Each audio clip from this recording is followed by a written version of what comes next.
English में long sentences कैसे बनाएं। छोटे छोटे सेंटेंसेस बनाने की बारी आती है तो हम बना लेते हैं, टेंसेस की, मॉडल्स की हेल्प लेकर हम छोटे छोटे सेंटेंसेस बनाने को बना लेते हैं। लेकिन बारी आती है लॉन्ग सेंटेंसेस बनाने की तो हम कंफ्यूज हो जाते हैं, क्योंकि हम अगर चाहें कि दो मॉडल्स के सेंटेंसेस या दो टेंसेस के सेंटेंसेस एक साथ लगा दे तो लॉन्ग सेंटेंसेस बन जाएंगे। जी बिल्कुल नहीं। दो सेंटेंसेस तो आपको मिलाने हैं, दो टेंसेस के या दो मॉडल्स के सेंटेंसेस तो आपको मिलाने हैं, लेकिन मिलाते वक्त एक स्पेशल वर्ड का यूज़ करना है और वो वर्ड कहलाता है कंजंक्शन। यानी कि आज का हमारा टॉपिक है कंजंक्शन। कंजंक्शन की हेल्प लेकर हम लॉन्ग सेंटेंसेस बनाते हैं, जो कि आज के इस वीडियो में आपको सिखाने वाली हूँ। तो देखिए हमारा हेडिंग ही है इंग्लिश में लॉन्ग सेंटेंसेस कैसे बनाएं। इस पर हम डिस्कस करने वाले, फुल्ली चर्चा करने वाले हैं। अब देखिए छोटे छोटे सेंटेंसेस कैसे होते हैं, जैसे कि रोहन ने मुझे फ़ोन किया। सिंपल हमारा सेंटेंस है, छोटा सेंटेंस है, रोहन ने मुझे फ़ोन किया। तो इसे इंग्लिश में हम बनाएंगे रोहन कॉल्ड मी, और ये हमारा पास्ट सिंपल का सेंटेंस है ना। ये हमारा पास्ट सिंपल का सेंटेंस है, जिसे पास्ट इंडेफिनिट भी कहते हैं। मैंने फ़ोन नहीं उठाया, I did not pick up the call. I did not pick up the call, ये भी पास्ट सिंपल का है, नेगेटिव सेंटेंसेस। ठीक है, तो यहाँ पर दो सेंटेंस है, नेगेटिव है। यहाँ पर दो छोटे छोटे सेंटेंसेस हैं। अब यही दो छोटे छोटे सेंटेंसेस को मिलाकर हम बनाएंगे एक लॉन्ग सेंटेंसेस। लेकिन लॉन्ग सेंटेंसेस बनाने के लिए उसमें बीच में आपको यूज़ करना होगा कंजंक्शन की, और हम इनमें कंजंक्शन बट यानी कि हिंदी में लेकिन जिसे कहा जाता है उसका यूज़ करेंगे। तो हमारा सेंटेंस होगा रोहन ने मुझे फ़ोन किया लेकिन मैंने फ़ोन नहीं उठाया। यही तो हमारा लंबा सेंटेंस बना रहा है। ठीक है, जैसे कि मान लो हमारा सेंटेंस है रोहन ने मुझे फ़ोन किया लेकिन, ठीक है, हमारा हिंदी वर्ड है लेकिन मैंने फ़ोन नहीं उठाया। यहाँ पे ऐड कर देंगे मैंने फ़ोन नहीं उठाया। अब ये सेंटेंस को कैसे बोलेंगे, रोहन ने मुझे फ़ोन किया, Rohan called me, Rohan called me. लेकिन के लिए बट मैंने फ़ोन नहीं उठाया, I did not pick up the call, I did not pick up the call, है ना, बन गया ना। तो यहाँ पे आपको कंजंक्शन का यूज़ अगर आप मिडिल में कर देते हो और दो सेंटेंसेस अगल बगल बैठा देते हो तो आपका एक लॉन्ग सेंटेंसेस बन जाएंगे। अब देखिए इतने छोटे सेंटेंसेस से हमने कितने बड़े सेंटेंसेस बनाना सीखा, तो यही आज की इस वीडियो में आप सीखने वाले हो। जैसे कि और एक सेंटेंस लेते हैं, वह बहादुर नहीं है, ही इज़ नॉट ब्रेव, छोटा है। वह बुद्धिमान नहीं है, ही इज़ नॉट इंटेलिजेंट, ये भी छोटा सेंटेंस है। अब कंजंक्शन का यूज़ करेंगे नीदर नॉर का, ना तो ये, ना तो और ना ही।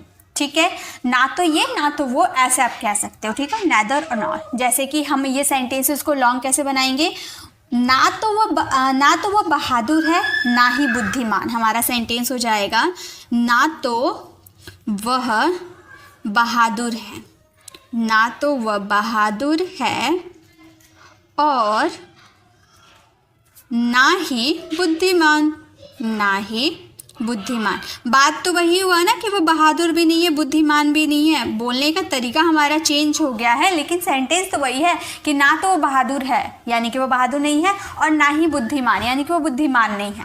तो इसे हम बोलेंगे he is not neither brave, he is neither brave nor intelligent, he is neither brave nor intelligent, यानी कि वह ना तो बहादुर है ना ही बुद्धिमान। ओके, तो इस तरह से आप दो सेंटेंसेस को कंजंक्शन, ऐसे बहुत सारे कंजंक्शन होते हैं इंग्लिश ग्रामर में, तो वो कंजंक्शन का यूज़ करके आप एक लॉन्ग सेंटेंसेस बना सकती हो। जैसे कि कुछ और एग्जांपल लेते हैं, जैसे कि विकास मेरा भाई है, Vikas is my brother. Okay, Sonu मेरा भाई है, सोनू इज़ माई ब्रदर। अब दोनों सेंटेंसेस में विकास और सोनू दोनों तो मेरे भाई है, तो दोनों को तो हम एक सेंटेंस भी बना सकते हैं ना। हम बोल सकते हैं विकास और सोनू, विकास और सोनू मेरे भाई हैं, मेरे भाई है। दोनों मेरे भाई है तो दोनों को हमने एक ही में ऐड कर दिया, विकास और सोनू मेरे भाई है। तो मैं बोलूँगी, एक मिनट यहाँ पर गलत है, मैं बोलूँगी Vikas and Sonu, Vikas and Sonu are my brothers. अब देखिए यहाँ पर इज़ था क्योंकि यहाँ पर सिंगुलर एक लड़की की बात हो रही थी, यहाँ तो दो लड़का हो गया, विकास और सोनू आर माई ब्रदर्स। तो यहाँ पर ये दो सेंटेंसेस को जोड़े हैं और से, देखिए हिंदी में और आया और इंग्लिश में एंड का यूज़ हुआ, विकास एंड सोनू मेरे भाई है। ओके, तो इस तरह से कंजंक्शन का यूज करेंगे। 2 सेंटेंसेस तो जोड़ना सीख गए, अब 3 सेंटेंसेस को भी जोड़ा जा सकता है। जैसे तुम बाजार जा रहे हो, you are going to market, वह बाजार जा रहा है, he is going to market, मैं बाजार जा रहा हूँ, I am going to market. तो तीनों सेंटेंसेस तो एक ही है, बाजार जाने का एक्शन ही तो हो रहा है तीनों सेंटेंस में, बस सब्जेक्ट चेंज है। तो ये तीनों को हम एक साथ जोड़ देंगे 231 के फॉर्मूला से, यानी कि 231 के फॉर्मूला से इसे जोड़ देंगे। अब 231 क्या है?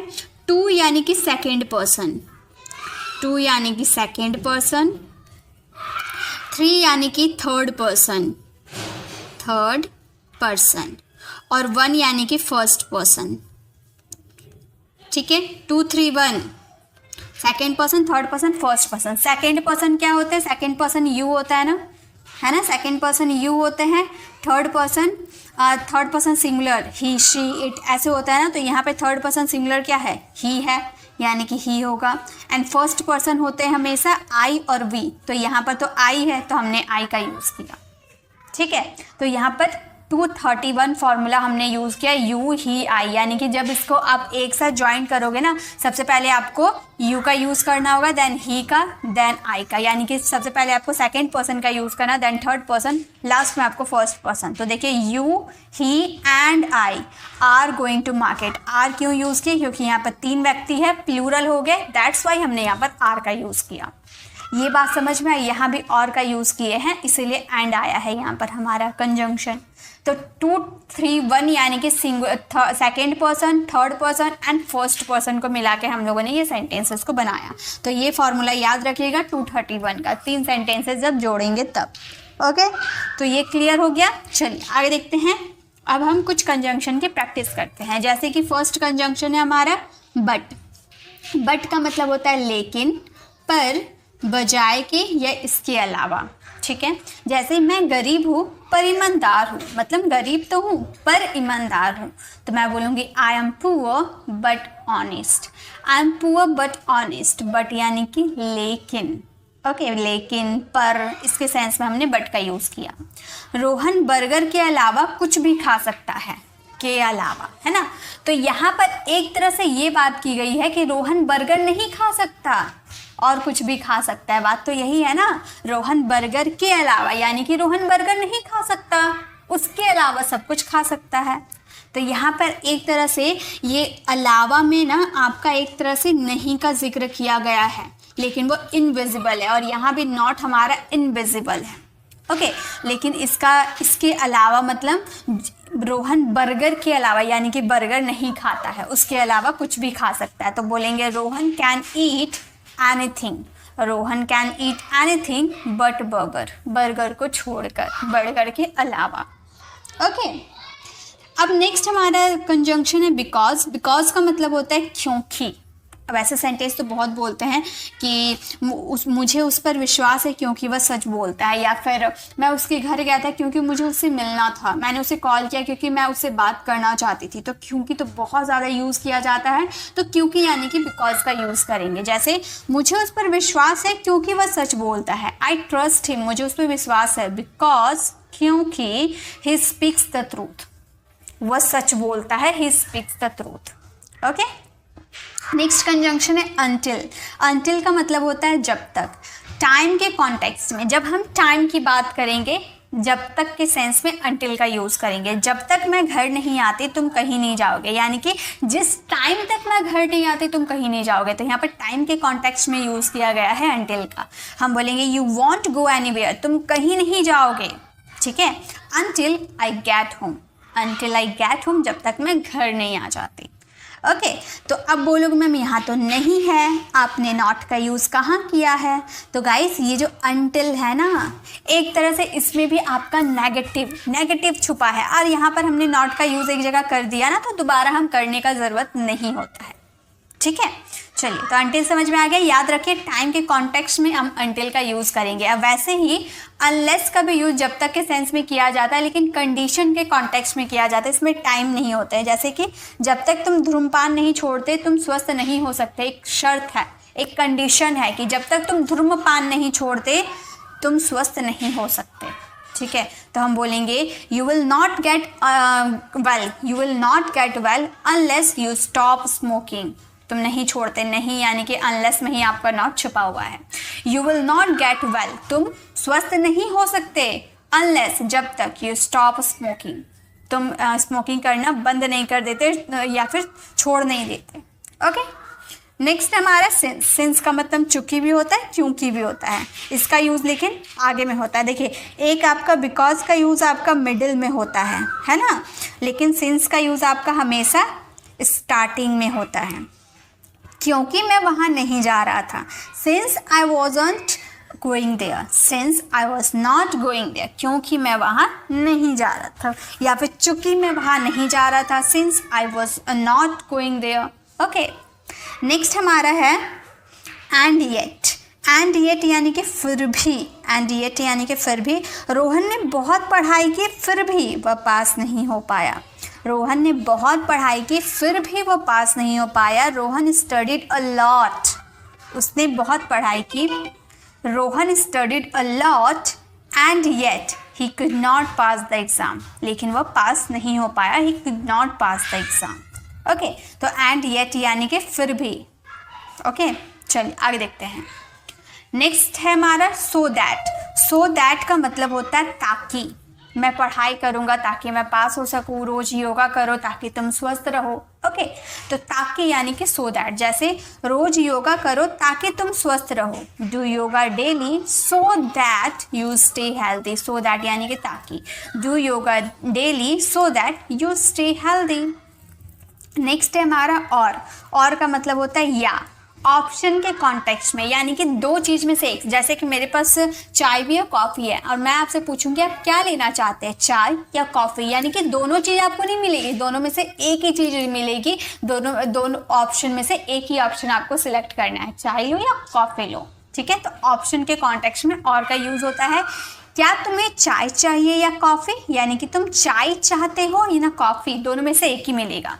तो मैं बोलूँगी डू यू वांट टी और कॉफ़ी, तो और लगा दूंगी तो आपको पता चल पाएगा कि मुझे दोनों में से एक ही लेना है। तो मैं एक ही आंसर दूंगा, टी चाहिए तो टी बोलूँगा, कॉफ़ी चाहिए तो कॉफ़ी बोलूँगा।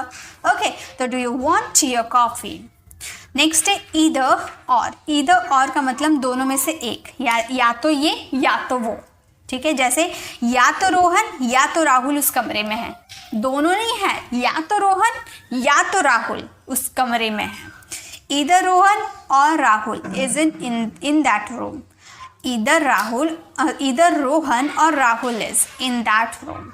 ओके, तो इधर और का मतलब या तो ये वो या तो वो, यानी कि दोनों में से एक। ठीक है, नेक्स्ट देखिए।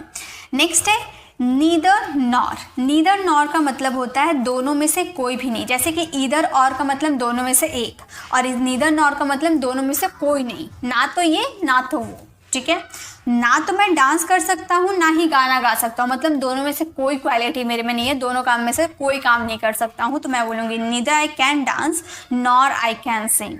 Neither I can dance nor I can sing. Okay, next है नॉट ओनली बट ऑल्सो। ना केवल बल्कि, वह ना केवल मेहनत करता है बल्कि वह क्रिकेट भी बहुत अच्छा खेलता है। ठीक है, जैसे कि वह ना केवल मेहनत से पढ़ाई करता है बल्कि अच्छे से काम भी करता है। He not only studies hard but also work well. जैसे कि कोई व्यक्ति होता है ना, कि जैसे हम बोलते हैं ना कि ये ना केवल ट्यूशन पढ़ाता है बल्कि वो खुद भी पढ़ाई करता है। ठीक है, तो ना केवल बल्कि के सेंस में नॉट ओनली बट ऑल्सो का यूज़ करना है। ओके, नेक्स्ट है नो सूनर देन। जैसे ही कि, जैसे ही टीचर आए कि सभी चुप हो गए। जैसे ही टीचर आए, no sooner did the teacher come, सभी चुप हो गए, then everyone kept quiet. Okay, तो नो सूनर देन का मतलब जैसे ही या कि। ठीक है, आगे देखिए। नेक्स्ट है अदरवाइज। अदरवाइज यानी कि वरना, तुम ये काम कर दो वरना मैं तुम्हें पीट दूंगा, जल्दी करो वरना हम ट्रेन मिस कर देंगे। ऐसे सेंटेंस बहुत बोलते हैं ना, तो जल्दी करो यानी कि हरी अप, वरना यानी कि otherwise we will miss our train, हम अपना ट्रेन मिस कर देंगे। Hurry up, otherwise we will miss our train. Okay तो अदरवाइज यानी कि वरना, अब वरना वाले शब्द बहुत बोलते हैं, तुम मेरा काम कर दो वरना मैं तुम्हें घूमने लेके नहीं जाऊंगा, पापा बोलते कि तुम पढ़ाई कर लो वरना मैं तुम्हें बाहर घूमने नहीं लेके जाऊंगा, है ना। तो अदरवाइज यानी कि वरना। नेक्स्ट है इफ़ का मतलब होता है अगर। अगर ये इमेजिनरी सेंटेंसेस होता है, यानी कि ये कंडीशनल सेंटेंसेस एक तरह से होते हैं जहाँ पे हम सिर्फ इमेज करते हैं कि ऐसा हो सकता है, ऐसा होगा, ऐसा हम इमेज करते हैं, वाकई में सच नहीं होता है। अगर तुम अच्छे से पढ़ते हो तो तुम एग्ज़ाम में पास हो जाओगे। पढ़ नहीं रहा है, हम कल्पना करें कि अगर तुम अच्छे से पढ़ते हो तो तुम एग्ज़ाम में पास हो जाओगे। If you study hard you will pass the exam. If you study hard you will pass the exam. अगर तुम अच्छे से पढ़ते हो तो तुम एग्ज़ाम में पास हो सकते हो, ठीक है। नेक्स्ट है एज सुन एज, जो ही, जैसे जो ही टीचर आए सब खड़े हो गए, या फिर जैसे ही टीचर आए सब खड़े हो गए, तो एज सुन एज का यूज़ करेंगे। जैसे ही मैं बिस्तर पे गया मैं सो गया, मतलब मुझे बहुत नींद आ रही थी, जैसे ही मैं बिस्तर पे गया मैं सो गया। As soon as I went to bed I slept. As soon as I went to bed I slept, जैसे ही मैं बिस्तर पे गया मैं सो गया। इवन का मतलब होता है तक, तो जहां भी हिंदी वाले सेंटेंस में आपका तक आएगा वहां पे क्या आपको यूज करना है, इवन का यूज करना है। देखिए सेंटेंसेस बनाना काफी इजी होता है, आप बस ध्यान दीजिएगा। जैसे मैं तुम्हें जानता तक नहीं हूँ, अब बहुत सारे सेंटेंसेस ऐसे बोलते हो ना, भाई मैंने तुम्हारे पैसे तक नहीं लिए हैं, मैंने उसकी मदद तक नहीं की है। तो तक वाले जो सेंटेंसेस होते हैं, तक के सेंस में आपको क्या यूज करना है, इवन का यूज करना है। ओके जैसे मैं तुम्हें जानता तक नहीं हूँ, even I don't know. Even I don't know, मैं तुम्हें जानता तक नहीं हूँ। वैसे ही मैंने उसे बुलाया तक नहीं, वो फिर भी मुंह उठाकर आ गया। मैंने उसे बुलाया तक नहीं, तो इसे हम कैसे बोलेंगे, सबसे पहले तक के सेंस में आपको इवन का यूज कर देना है। मैंने उसे बुलाया नहीं, इसके लिए ये सेंटेंसेस आपका पास्ट सिंपल नेगेटिव हो गया। ये आपका पास्ट सिंपल का नेगेटिव सेंटेंस है, तो आप बोलोगे आई डिडंट। डिड नॉट का कॉन्ट्रैक्शन में आप यूज कर लो या अलग अलग यूज करो, आपके ऊपर है। Even I didn't call him. Even I didn't call him, मैंने उसे बुलाया तक नहीं। वैसे ही उसने मुझसे पूछा तक नहीं। ये सेंटेंसेस आप मेरे साथ बनाते हुए चलो, इससे आपकी प्रैक्टिस हो जाएगी। कैसे बोलेंगे, देखिए एक बात और मैं आपको बता दूं, ये जो इवन है ना, इसका यूज आप स्टार्टिंग में करो या मिडिल में करो, बात एक ही है, उससे कोई दिक्कत नहीं है, ठीक है। तो स्टार्टिंग में भी कर सकते हो, बीच में भी कर सकते हो। तो आप ये सेंटेंसेस को इस तरह से भी बोल सकते हो, even he didn't ask me. या फिर ये सेंटेंसेस आप इस तरह से भी बोल सकते हो, he didn't even ask me, even ask me। तो आपके पास दोनों ऑप्शन है, आप दोनों में से कैसे भी, जिसमें आप कंफर्टेबल हो, इवन का यूज स्टार्टिंग में कर सकते हो या फिर हेल्पिंग वर्ब के जस्ट बाद भी कर सकते हो। ओके तो वो आपके ऊपर है। तो इवन का मतलब होता है तक, तो अब आपको याद क्या रखना है, जहां भी तक आएगा वहां पे आपको इवन यूज कर देना है। ओके चलिए नेक्स्ट, पहला कंजंक्शन हम लोगों ने कवर कर लिया। अब नेक्स्ट है दैट्स वाई। दैट्स वाई का मतलब होता है इसीलिए। यहाँ पे आप वाई का यूज क्या होता है, ये WH फैमिली वर्ड्स है। वाई का यूज मतलब होता है क्यों, जब हम किसी रीजन की बात करते हैं ना, जब हम रीजन की बात करते हैं तब हम वाई का यूज करते हैं। तो सेम ये भी वही है, दैट्स वाई यानी कि इसीलिए, यहाँ पर किसी रीजन की बात होगी। जैसे मैंने आपसे पूछा कि आप इंग्लिश क्यों सीखते हो, तो आपके पास रीजन होगा कि आपको जॉब चाहिए इसीलिए आप अंग्रेजी सीख रहे हो। तो आप बोलोगे ना कि मुझे जॉब नहीं मिल रही है, मुझे जॉब चाहिए इसीलिए मैं अंग्रेजी सीख रहा हूँ। तो इसीलिए आपके पास रीजन है, वो काम करने का रीजन है, तो रीजन के लिए दैट्स वाई का यूज किया जाता है। Got it. तो कैसे बोलेंगे, इसीलिए मैं आया, वह मुझसे मिलने नहीं आया हॉस्पिटल में, इसीलिए मैं उससे मिलने आया, मैं देखने आया कि वो क्या कर रहा है, इसीलिए मैं आया, दैट्स वाई आई कैम। तो आपका फर्स्ट सेंटेंस कुछ भी हो सकता है, आप अपने अकॉर्डिंग यूज करना, आप अपने ग्रामर के अकॉर्डिंग, और जहां भी इसलिए आएगा वहां पे दैट्स वाई का यूज कर देना। ओके इसीलिए उसने पूछा, बताइए कैसे बोलेंगे, इसीलिए उसने पूछा कैसे बोलेंगे, इसीलिए के लिए दैट्स वाई का यूज करेंगे। That's why he asked, that's why he asked मतलब इसीलिए उसने पूछा, इसीलिए मैंने बोला। चलिए सेंटेंसेस पहले आप बनाओ। इसीलिए मैंने बोला, क्या हम बोलेंगे? आप मेरे साथ बनाते हुए चलो। इसीलिए मैंने बोला, हम बोलेंगे that's why I speak. Speak no, spoke verb का सेकेंड फॉर्म, पास्ट सिंपल है ना, इसीलिए। दैट्स वाई आई स्पोक, इसीलिए मैंने बोला। ओके तो इस तरह से आप यूज़ करना, जब भी आपका कोई रीज़न के लिए आप यूज़ करते हो इसीलिए का, तो वहाँ पर दैट्स वाई का यूज़ होगा। तो सेकंड नंबर स्ट्रक्चर भी, सेकंड नंबर हमारा कंजंक्शन भी हो गया कंप्लीट। थर्ड देखिए हमारा क्या कंजंक्शन है, as soon as. As soon as यानी कि जैसे ही, मतलब एक कार्य होगा और एक कार्य जैसे ही फिनिश होगा दूसरा कार्य स्टार्ट हो जाएगा। जैसे ही, जैसे आपका सेंटेंस, जैसे ही मैं वहां गया सब रोने लगे, यानी कि मेरा जाने का काम जैसे कंप्लीट हुआ तब तक रोने वाला एक्शन स्टार्ट हो गया, है ना। कि ऐसे भी बोल सकते हैं जैसे मैंने देखा वो भाग गया, तो जैसे मैंने देखा यानी कि देखने का काम हमारा हुआ, वैसे वो भाग गया, दूसरा एक्शन भी कंप्लीट हुआ। समझ में आ रहा ना कैसे हम बोले? यहाँ पर दो कार्य होता है, जैसे पहला कार्य कंप्लीट होता है वैसे सेकंड कार्य होता है। ओके जैसे ही मैं गया सब रोने लगे, as soon as I went. As soon as I went past simple का सेंटेंस है, सब रोने लगे, all started crying. All started crying, और जहां भी स्टार्ट कीप ऐसे सारे वर्ड्स आते हैं उसके बाद आपका वर्ब हमेशा आईएनजी वाली फॉर्म आती है, ठीक है। जैसे ही उसने देखा, जैसे ही उसने देखा मैं 9 2 11 हो गई, तो जैसे उसने देखा यानी कि देखने का काम कंप्लीट हुआ, मैं भी गायब हो गई, है ना। तो जैसे ही उसने देखा, इसके लिए हम जैसे ही के लिए एज सुन एज का यूज करेंगे।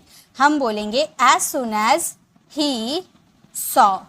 As soon as he saw, जैसे ही मैंने आपसे बात की, बताइए इसकी इंग्लिश क्या होगी? जैसे ही मैंने आपसे बात की, जैसे ही मैंने आपसे बात की क्या बोलेंगे?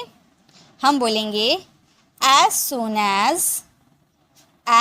As I talk to you, I talked to you. जैसे ही मैंने आपसे बात की, as soon as I talked to you. Okay तो इस तरह से आप यूज करना एज सुन एज का, जब भी आपको, जैसे ही आपको एक एक्शन कंप्लीट होगा वैसे ही दूसरा एक्शन स्टार्ट होगा, वहां पर एज सुन एज का यूज करेंगे। Next still. स्टिल यानी कि अभी भी बहुत ही ज्यादा यूज किया जाता है ये सेंटेंसेस में। तुम अभी भी मेरा इंतजार कर रहे हो, तुम अभी भी खा रहे हो, वो अभी भी सो रहा है। तो अभी भी जो आपके सेंटेंसेस में आता है उसके लिए आप स्टिल का यूज करोगे। ओके जैसे मैं अभी भी इंतजार कर रही हूँ, I am still waiting for you. हमेशा आपका हेल्पिंग वर्ब के बाद आपका स्टिल का यूज होगा, हेल्पिंग वर्ब और मेन वर्ब के बीच में। Okay I am still waiting for you. वह अभी भी भूखा है, कैसे बोलेंगे? वह अभी भी भूखा है, he is still hungry, he is still hungry. यहाँ पर कोई मेन वर्ब नहीं था तो हम लोगों ने सिर्फ हेल्पिंग वर्ब के बाद लगा दिए। ओके तो आपको याद रखने हेल्पिंग वर्ब के बाद आपका स्टिल का यूज होगा। मैं अभी भी यहाँ हूँ, कैसे बोलेंगे? मैं अभी भी यहाँ हूँ, I am still here, I am still here. मैं अभी भी यहाँ हूँ, I am still here. Okay तो जब भी आपको अभी भी बोलना होगा उसके लिए आप स्टिल का यूज करना। नेक्स्ट देखिए, नेक्स्ट है वाइल। वाइल का मतलब होता है करते हुए। यहाँ पर दो एक्शन एक साथ होता है, जैसे वह पढ़ते हुए खा रहा था, यानी कि पढ़ भी रहा था खा भी रहा था। तो वाइल में आप याद रखिएगा इसमें दो एक्शन एक साथ होता है। जैसे कि मैं दौड़ते हुए बात कर रहा था, तो मैं दौड़ने का काम भी मैं कर रही थी और बात करने का काम भी मैं कर रही थी, यानी कि दो एक्शन साथ में कर रही थी। तो वहां पे हम यूज करेंगे वाइल का। जैसे कि वह पढ़ते हुए खा रहा था, मतलब पढ़ भी रहा था खा भी रहा था, तो हम बोलेंगे ही वॉज ईटिंग। वह खा रहा था, ही वॉज ईटिंग। पढ़ते हुए मतलब कोई काम करते हुए, तो वाइल स्टडिंग वर्ब का फोर्थ फॉर्म। वाइल के बाद अगर कोई वर्ब आती है तो याद रखिएगा वर्ब का फोर्थ फॉर्म ही आती है। तो he was eating while studying. मैं सोते हुए गा रहा था, तो मैं गा रहा था, इसके लिए हम पहले बोलेंगे आई आई वॉज सिंगिंग, मैं गा रहा था, आई वॉज सिंगिंग सोते वक्त, यानी कि वाइल स्लीपिंग, मैं सोते वक्त गा रहा था, I was singing while sleeping. वह बोलते हुए खा रही थी, देखिए ये बोल भी रही थी और खा भी रही थी, दो एक्शन साथ में कर रही थी। क्या बोलेंगे? वह बोलते हुए खा रही थी। पहले आप बनाओ, क्या बोलेंगे? वह बोलते हुए खा रही थी।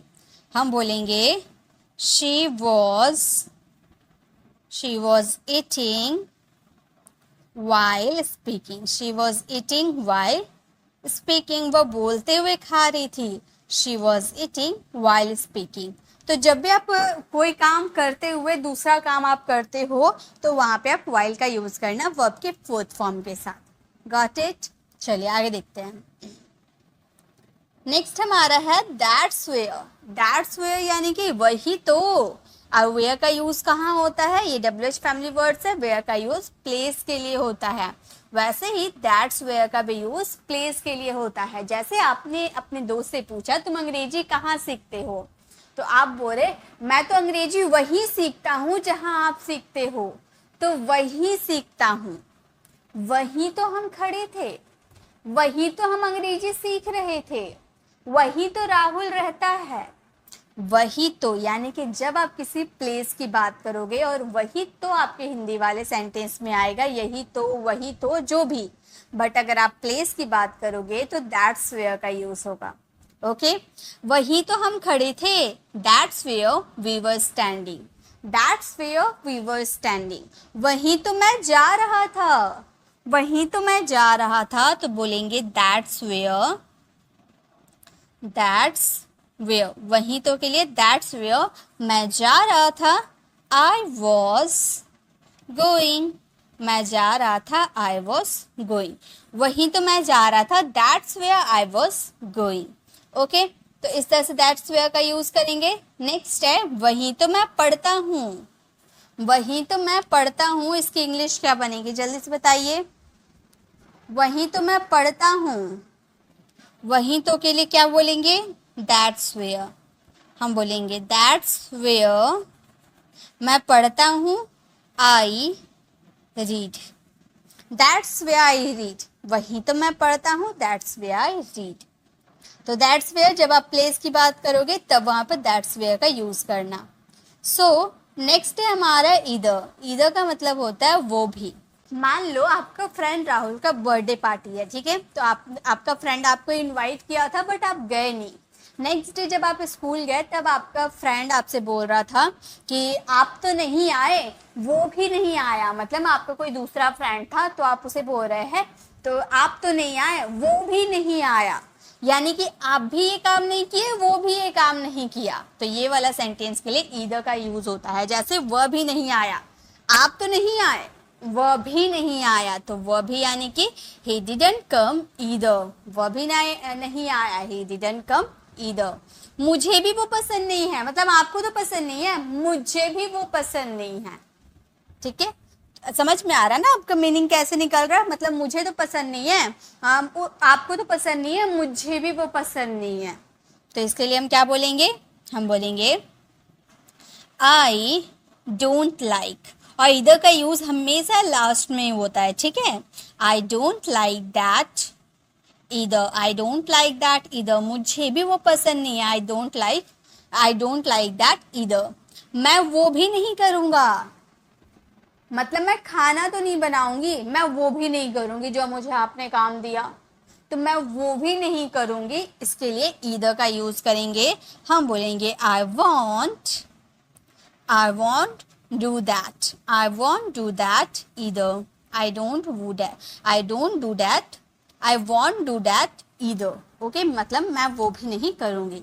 तो ईदर का मतलब होता है वो भी, ईदर या आइदर, बात एक ही है। Okay, next neither nor. Neither nor, ना ये ना वो, मतलब ना ये मुझे पसंद आया ना वो पसंद आया, ना ये गाना गाएगा ना वो गाना गाएगा, तो ना ये ना वो, नाइदर नॉर। देखिए कैसे, ना वो आया ना मैं आया, neither he cam nor I came, neither he come nor I came.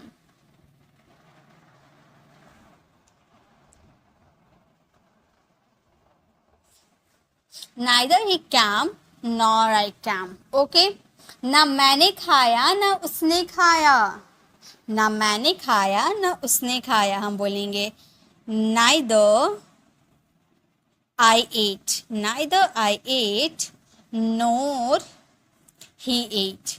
ना मैंने खाया ना उसने खाया, neither I ate nor he ate.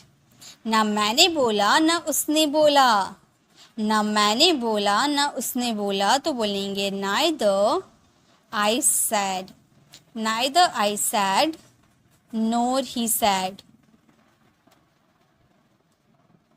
nor, एक मिनट, nor he said. ना मैंने बोला ना उसने बोला, आप स्पोक का भी यूज कर सकते हो, सैड का भी यूज कर सकते हो। ना मैंने बोला ना उसने बोला, neither I sad nor he sad. तो ना ये ना वो, जहां भी आपका आएगा उसके लिए पहले आप स्टार्टिंग में नाइदर का यूज करना, फिर आपका एक सेंटेंस कंप्लीट हो जाएगा, फिर न का साउंड आएगा उसके लिए नॉर का यूज करना। ओके, चलिए अब आगे देखते हैं। नेक्स्ट है सच। सच का मतलब होता है, सच यानी कि सच झूठ वाला सच मैं नहीं बोली, ठीक है। सच का मतलब होता है ऐसी या ऐसा या ऐसे। जैसे आप बोलते हो ना, मुझे ऐसे लोग बिल्कुल पसंद नहीं है, मुझे ऐसे बच्चे बिल्कुल पसंद नहीं है, तो ऐसा ऐसी के लिए हम सच का यूज करते हैं। ऐसी बातें मुझे पसंद नहीं है, मेरे सामने ऐसी बातें मत किया करो, मुझे ऐसी बातें पसंद नहीं है, तब बोलोगे I don't like such talks. I don't like such talks मतलब मुझे ऐसी बातें पसंद नहीं है। ऐसा काम मैं नहीं करता, ऐसा काम मैं नहीं करता, तो हम बोलेंगे ऐसा काम मैं नहीं करता हूँ, ठीक है। प्रेजेंट की ही बात करिए, हम पास्ट आप नहीं समझिएगा, भले है नहीं आ रहा था लेकिन ये भी प्रेजेंट का ही शो कर रहा था। ऐसा काम मैं नहीं करता हूँ, हम बोलेंगे I don't do, I don't do such work, I don't do such work. ऐसा काम मैं नहीं करता हूँ, I don't do such work. मुझे ऐसे लोग पसंद नहीं हैं, बताइए कैसे बोलेंगे, मुझे ऐसे लोग पसंद नहीं हैं। इसकी इंग्लिश कैसे बनाएंगे, हम बोलेंगे I don't like, I don't like such people, I don't like such people. मुझे ऐसे लोग पसंद नहीं है, I don't like such people. Okay, तो ऐसा या ऐसी आएगा, उसके लिए सच का यूज करना है। नेक्स्ट है ऑल्दो। ऑल्दो का मतलब होता है हालांकि। ऑल्दो मीन्स हालांकि, जैसे कि हालांकि वो मुझे जानता है, हालांकि मैं उसके घर नहीं गया, तो जहाँ भी हालांकि आएगा उसके लिए ऑल्दो या दो का यूज कर देना। हालांकि वो जानता है, ऑल्दो ही नोज। हालांकि वो गया है, हालांकि वो गया है, क्या बोलेंगे, हम बोलेंगे although he has gone, although he has gone. यहाँ मैं आप लोगों को ये सारे वर्ड कंजंक्शन के रूप में मैं नहीं बता रही हूँ, ये मैं आपको सिर्फ वर्ड मीनिंग के तौर पे याद करवा रही हूँ। हम कंजंक्शन के तौर पे नहीं, सिंपल वर्ड मीनिंग के तौर पे समझ रहे हैं, क्योंकि कंजंक्शन देखने में हार्ड लगता है, इसीलिए हम याद नहीं कर पाते। वर्ड मीनिंग रहेगा तो हम रट रट के याद कर लेंगे, तो आप वर्ड मीनिंग की तरह ही इसे याद कर लो। उसके बाद इसकी कुछ हार्ड लेवल वाले मैं सेंटेंसेस लेकर आऊँगी, उनमें आपको बड़े बड़े सेंटेंसेस जोड़ के बताऊंगी। ओके, ये बस आप लोग के लिए थोड़ी सी प्रैक्टिस के लिए है, ताकि आप वर्ड मीनिंग की तरह से समझकर इसे फ्रेम करो, इसे सेंटेंसेस। ओके, हालांकि हमारी बातें हो चुकी है, हम बोलेंगे although we have talked, although we have talked. हालांकि हमारी बात हो चुकी है, ऑल्दो वी हैव टॉक्ड। वैसे ही नेक्स्ट है दैट्स वेयर। दैट्स वेयर का मतलब होता है यही तो या वही तो, या किसी इशू, किसी मैटर के बारे में बात करेंगे।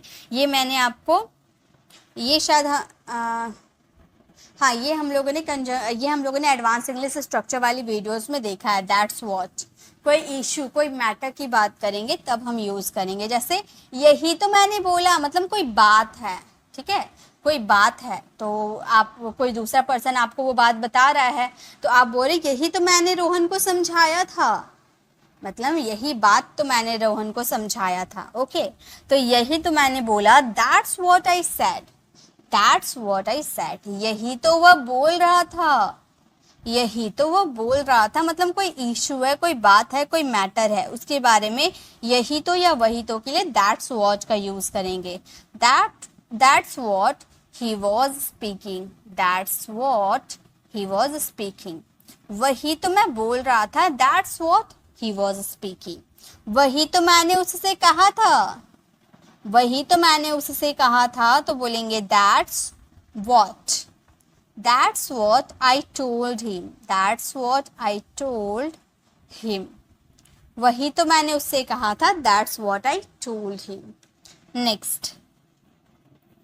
नेक्स्ट है अब हमारा even then। even then का मतलब होता है फिर भी उसने खाना नहीं खाया, फिर भी तुमने उससे बात नहीं की, फिर भी वो मुझसे पे गुस्सा हो रहा था, फिर भी जहाँ आएगा even then का यूज करना। फिर भी मैंने खाया, खाना बहुत खराब बना था, फिर भी मैंने खाया। Even then I ate, even then I ate। फिर भी उसने पूछा, फिर भी उसने पूछा था, उसे सब पता था, फिर भी उसने पूछा। Even then he asked, even then he asked। फिर भी उसने पूछा। फिर भी वह सो रही है, फिर भी वह सो रही है, हम बोलेंगे even then she was sleeping, she was sleeping। even then she was sleeping मतलब फिर भी वह सो रही थी। तो ये आपका सेंटेंस, जब भी आपका फिर भी आएगा आपके सेंटेंसेस में, तो उसके लिए आपको even then का यूज करना होगा। ओके, चलिए नेक्स्ट देखते हैं।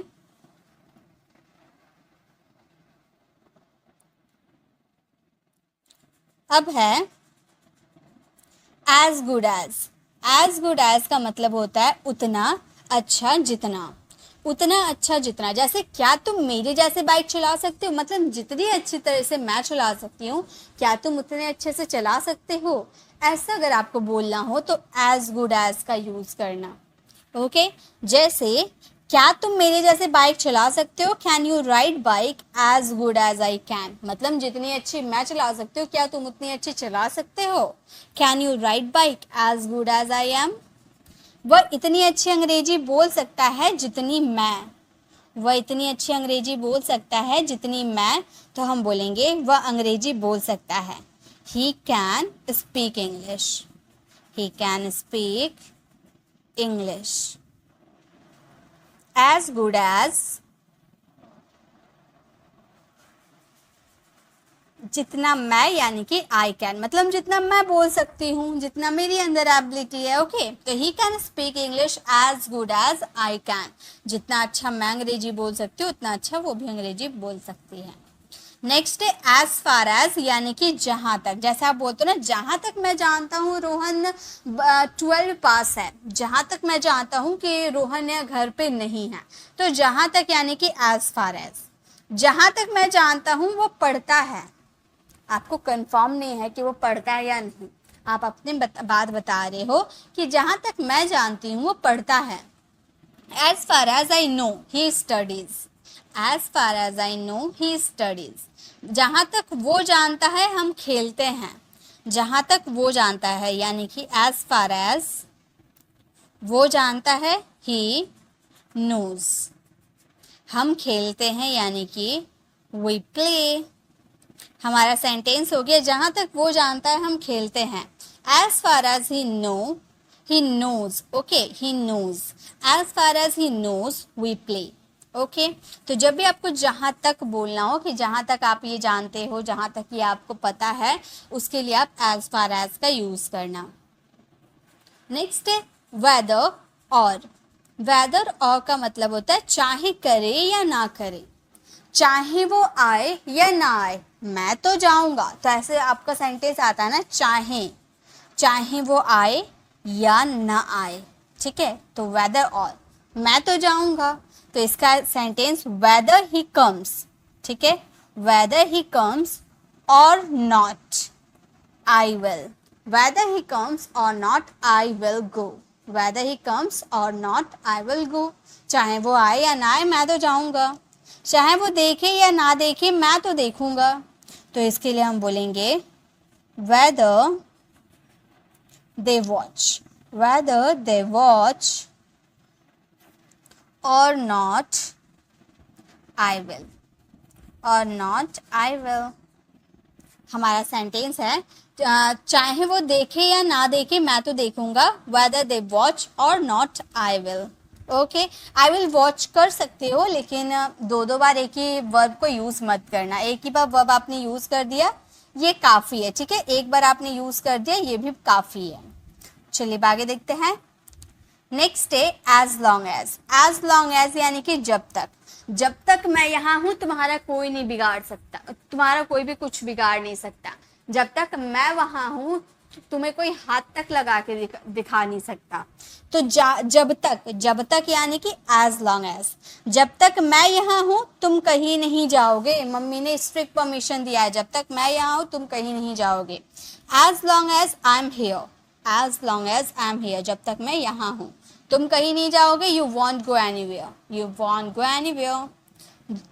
जब तक तुम बोलोगे मैं भी बोलूँगा, जब तक तुम बोलोगे मैं भी बोलूँगा। तो हम बोलेंगे जब तक के लिए हम बोलेंगे as long as you speak, as long as you speak I will speak. तो हमारा सेंटेंस हो गया as long as you speak I will speak, जब तक तुम बोलोगे मैं भी बोलूँगा। तो जब भी आपके सेंटेंस में जब तक आएगा तो उसके लिए आपको एज लॉन्ग एज का यूज़ करना है। सो लास्ट हमारा कंजंक्शन है नॉट ओनली बट ऑल्सो। ना ये पर वो भी। जैसे मैं हिंदी ही नहीं इंग्लिश भी जानता हूँ, मतलब एक चीज़ आप जानते तो हो वो भी जानते हो, दूसरी चीज़ भी जानते हो, ठीक है। तो इसमें आप यूज़ करोगे नॉट ओनली बट ऑल्सो। मैं हिंदी ही नहीं इंग्लिश भी जानती हूँ। I not only know Hindi but also English. वह मेरा ही नहीं तुम्हारा भी भाई है। ये सेंटेंसेस आप फ्रेम करना, इसका आंसर कमेंट में ज़रूर देना। आपका गलत है या सही है मैं कमेंट में ज़रूर बताऊँ।